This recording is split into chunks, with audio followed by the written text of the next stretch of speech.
তারা মাইক খুলে নিয়ে গেছে, তাহলে কি এটা শুধুমাত্র প্রশাসনের জন্যই মাইকের ব্যবস্থা করা ছিল? এক ধরনের প্রশাসনের সাথে সামাজিক সাংস্কৃতিক সংগঠনের বৈষম্যও এখানে দেখা যাচ্ছে।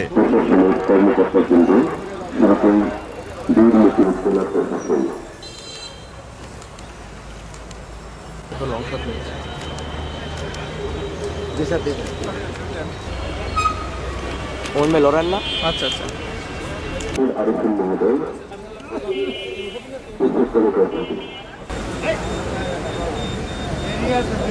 সম্মান দেখাতে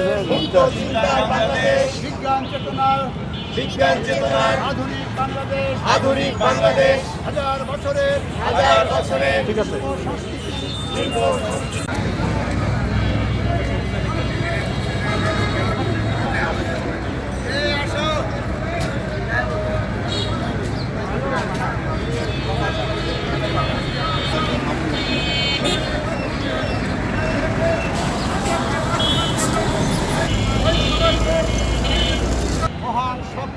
মহান স্বপ্ন পদ্মা সেতু, মেট্রো রেল এবং এলিভেটেড এক্সপ্রেসওয়ে নির্মাণের গর্বিত অংশীদার বসুন্ধরা সিমেন্ট। আমরা এসে দেখলাম যে প্রশাসনের পুষ্পস্তবক অর্পণ পর্ব শেষ হয়েছে এবং এখানে আমরা কোনো রকম মাইক ব্যবহার করতে দেখিনি।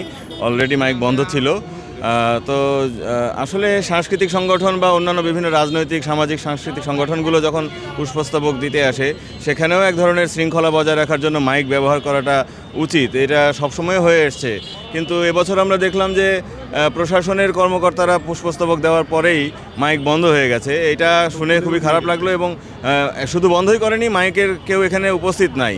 তো তারা মাইক খুলে নিয়ে গেছে এবং তাহলে কি এটা শুধুমাত্র প্রশাসনের জন্যই মাইকের ব্যবস্থা করা ছিল? কারণ পরবর্তীতে যতগুলো সংগঠন এখানে এখনও পর্যন্ত যারা সংগঠন পুষ্পস্তবক অর্পণ করছে, এদের মধ্যে একটা শৃঙ্খলা বজায় রাখার জন্য এই সংগঠনের উপস্থিতি জানান দেওয়া এবং শৃঙ্খলা বিধান দুটোর জন্যই মাইকের ব্যবহারটা খুব জরুরি ছিল। তো অব্যবস্থাপনারই একটা পরিচয় বহন করে এবং এক ধরনের প্রশাসনের সাথে সামাজিক সাংস্কৃতিক সংগঠনের বৈষম্যও এখানে দেখা যাচ্ছে।